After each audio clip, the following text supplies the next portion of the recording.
Well, you've heard us say in e-bike 101 that bikes are simple machines generally, which they are, and they've been around a long time. There are some mechanical specifics that we'd like to address just to give you an idea of what you might be looking at when you go shopping for e-bikes. And those specifics will tie into how the bike is configured, what type of brake system it has, what type of system it has for its drivetrain. Does it have a chain? Does it have a belt? What kind of a gear system does it have? Does it only have one gear? Does it have multiple gears? And are they internal in a hub? So we're going to have a brief discussion on that just to give you some ideas to move forward with when you start shopping for your first e-bike or another e-bike or many e-bikes. So there's lots of varieties of tire widths out there. Wider tires typically make for a more comfortable ride. You can run a little lower air pressure in them. This bike has 27.5 rims on it, also known as 650B, and is running 2.4-inch tires. Those are pretty chunky tires. The advantage of that is it's going to take a lot of the bumps and road noise out of the ride. It'll act as a shock absorber. It's your first line of defense from road noise and having that vibration go through your hands or your saddle. Also, it has a larger contact patch with the ground, so you'll maintain traction in wet conditions better with a wider tire than on a skinny, hard tire. Bigger tires, you can run a lot lower pressures to make sure that it's absorbing shock and that contact patch is as big as possible without risking damaging your rim if you hit a bump. This has a nice wide tire at 2.5 inches wide, so it just gives you kind of an all-purpose tire.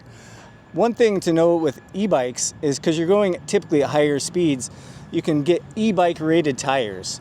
So these are going to tend to be tires that are a little more durable. They're just going to deal with road imperfections that you're going to see at those higher speeds a little better. 20-inch wheels, big chunky tires, help absorb shock. You can see these are using conventional bike tubes. So there's a 20-inch tire tube to work with that diameter. Pump it up with your regular bike pump at home. Some bikes might come equipped to handle tubeless setup. So this is basically just running a tire with some silicone sealant sloshing around in there. So if you run over a nail or a goat head thorn and it punctures your tire, that silicone will fill the hole, dry up quickly, and you'll lose very little pressure and be able to continue riding. They do require a little more maintenance. If that's something you're interested in, talk to your local bike shop. Pretty rare to see e-bikes, maybe with the exception of e-mountain bikes, come with a tubeless setup. And they do require some periodic maintenance every 3 to 6 months of cleaning out old sealant. So something to factor in your buying decision. Both the bikes we brought today have chains. Chains and derailleurs are time tested. They've been around hundreds of years. They're highly efficient means to drive the drivetrain on a bike. They're fairly foolproof. Parts are easily found. They're fairly reliable. There is a little bit of maintenance with the chain, lubrication, cleaning, or waxing. If you're into chain waxing, that's a whole nother video. There's nothing wrong with the chain drive. With a mid drive, yes, you do end up putting more torque through the drivetrain than you would on a hub drive. Hub drives are able to move the wheel without putting that torque through the drivetrain. It just turns the wheel faster. Whereas the motor being between the cranks, all that power assist is going through the chain, through the derailleur, through the cassette, causing them to wear a little bit quicker. There are other options though.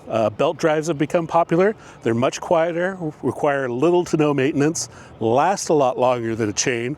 They are slightly less efficient, and you can't have a 9-speed cassette on the back. So belts don't work well with gears unless they're packed inside of an internal geared hub. So something like a Shimano Nexus hub, a roll-off hub, an Inviolo CVT. Those are kind of the three most likely hubs that you'll see out there. They'll give you some gear range and work with a belt drive. Advantages to a belt drive, they can last like 10, 15,000 miles between changes. There's no grease required on them, so you're not going to stain the leg of your pants or get a mark on your calf if you rub up against it. But that does come at a little trade-off for efficiency. Chain drive systems, about 99% efficient, and you get down to around 95% efficiency on a belt drive system. Then the hubs that work with those, also slightly less efficient.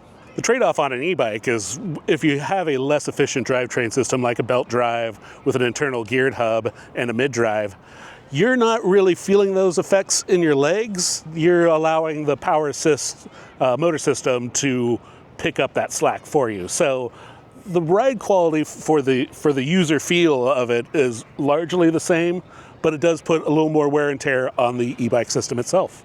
So majority of e-bikes on the market these days are coming with hydraulic disc brakes. Much like a car or motorcycle, you see this disc back here is a rotor with a brake caliper attached to it. These are incredibly efficient at slowing and stopping an e-bike. E-bikes do way more than a conventional bike, so having good brakes is important.